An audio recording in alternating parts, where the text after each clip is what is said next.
Hello, welcome student. विद्यार्थ्यांनो, 26 जानेवारीला आपण साजरा करतो ते म्हणजे प्रजासत्ताक दिन, रिपब्लिक डे. देशाचा कारभार म्हणजे काय? तर यामध्ये अनेक बाबी सामावलेल्या असतात.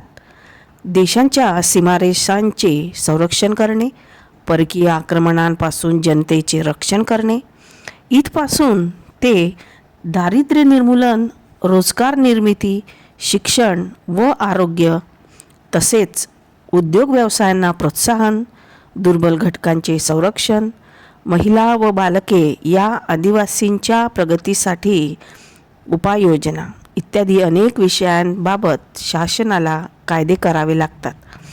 कायद्याच्या अंमलबजावणीद्वारे समाजात योग्य ते बदल घडवून आणावे लागतात.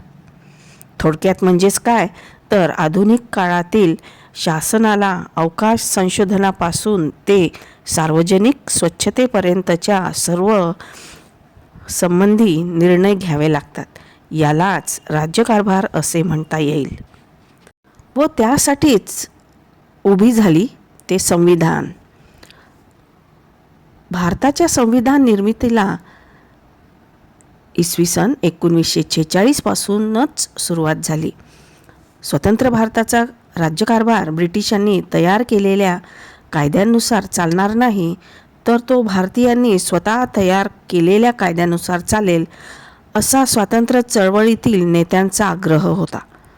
त्यानुसार भारताचे संविधान तयार झाले व त्यासाठी एक समिती स्थापन करण्यात आली. ती समिती म्हणजे संविधान सभा म्हणून ओळखली जाते.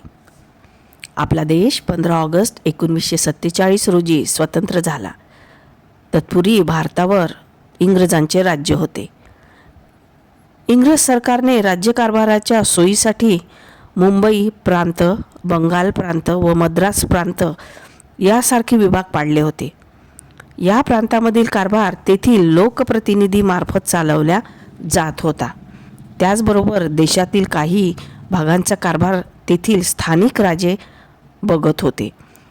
त्यांना संस्थानी म्हणून संबोधले जात. त्यांचे प्रमुख संस्थानिक म्हणून ओळखले जात. संविधान सभेत प्रांत आणि संस्थानांचे प्रतिनिधी यांचा समावेश होता. संविधान सभेत एकूण 299 सदस्य होते. डॉक्टर राजेंद्र प्रसाद हे संविधान सभेचे अध्यक्ष होते व डॉक्टर बाबासाहेब आंबेडकर हे मसुदा समितीचे अध्यक्ष होते. त्यांचा विविध देशांच्या संविधानाचा गाढा अभ्यास होता. त्यांनी अहोरात्र अभ्यास व चिंतन करून संविधानाचा मसुदा तयार केला. डॉक्टर बाबासाहेब आंबेडकरांनी तयार केलेला संविधानाचा मसुदा संविधान सभेपुढे मांडण्यात आला.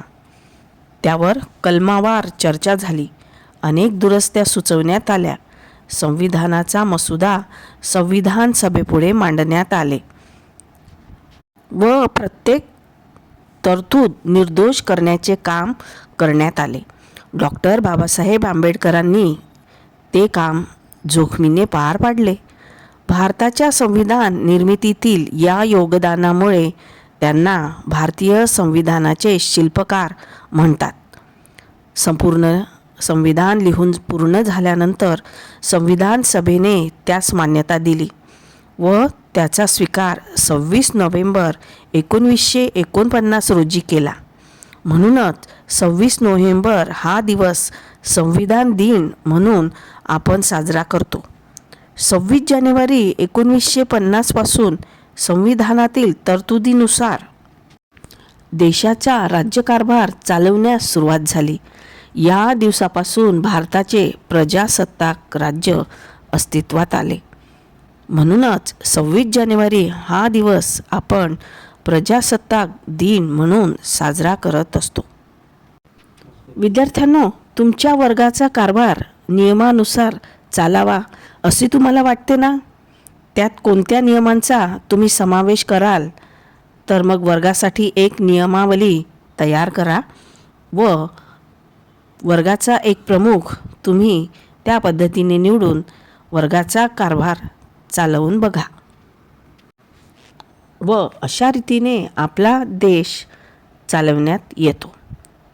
Thank you very much. Bye bye.